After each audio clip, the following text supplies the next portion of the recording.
Live স্ট্রিমিংয়ের দাবি ঘিরে তীব্র টানাপোড়েন, যার জেরে বৃহস্পতিবার ভেস্তে গিয়েছে নবান্নের বৈঠক। স্বাস্থ্য ভবনের সামনে 4 দিন ধরে চলছে জুনিয়র চিকিৎসকদের আন্দোলন।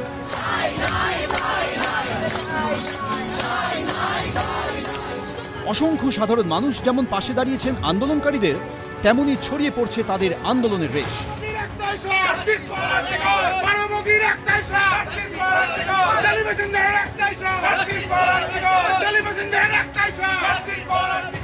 এবার চলন্ত ট্রেনে নিত্যযাত্রীদের আরজিকর কাণ্ডের প্রতিবাদ।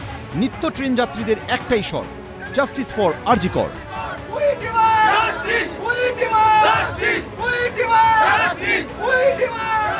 শুক্রবার সকাল 7:30টার ডাউন রানাঘাট লোকাল। ভিড়ে ঠাসা ট্রেন তখনও রানাঘাট থেকে শিয়ালদা অভিমুখে যাত্রা শুরু করেনি। ট্রেনের বাইরে টাঙানো হয় জাতীয় পতাকা, ফেস্টুন, লাগানো হয় নির্যাতিতার প্রতীকী ছবি।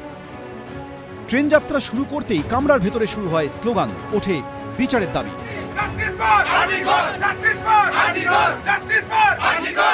অভয়ার প্রতি যে পৈশাচিক অত্যাচার, সেই অত্যাচারের বিরুদ্ধে আমরা নিত্যযাত্রীরা একটা ছোট্ট প্রতিবাদ সভার আয়োজন করেছি। এই প্রতিবাদ সভাতে আমরা কালো ব্যাচ পরেছি এবং নিত্যযাত্রীরা নিজেদের কম্পার্টমেন্টটাকে জাতীয় পতাকায় মোড়বার চেষ্টা করেছি। যেটুকুনি সময় আমরা পাই ট্রেনে, সেই ট্রেনের মধ্যেই আমরা চেষ্টা করেছি এই প্রতিবাদ সভার আয়োজন করতে। আমরা শিয়ালদা পর্যন্ত যাই। আমরা শিয়ালদা পর্যন্ত যাওয়ার সময় আমরা ট্রেনে কেউ বসবো না, আমরা দাঁড়িয়েই থাকবো। শিয়ালদা পর্যন্ত আমরা দাঁড়িয়ে থাকবো। কারো পেশা ব্যবসা, কেউ করেন চাকরি। সারাদিনের পরিশ্রমের পর বাড়ি ফিরে আর প্রতিবাদ করা সম্ভব হয় না, তাই অভিনব পথ বেছে নিয়েছেন তারা। সুজিত মণ্ডল, এবিপি আনন্দ, নদিয়া।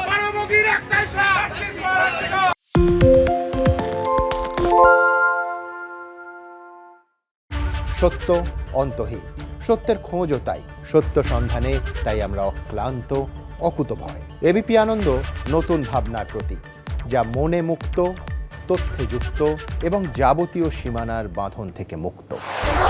সীমা না শব্দটির মধ্যে লুকিয়ে আছে মানা শব্দটি, যেন চোখ রাঙানি এক অদৃশ্য বেড়াজাল, যা আটকে রাখে আমাদের এক ছোট্ট গণ্ডির মধ্যে।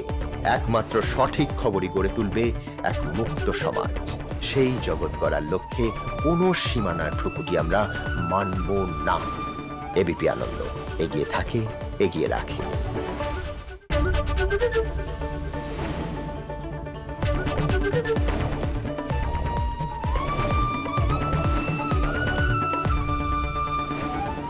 এবিপি আনন্দ এগিয়ে থাকে, এগিয়ে রাখে।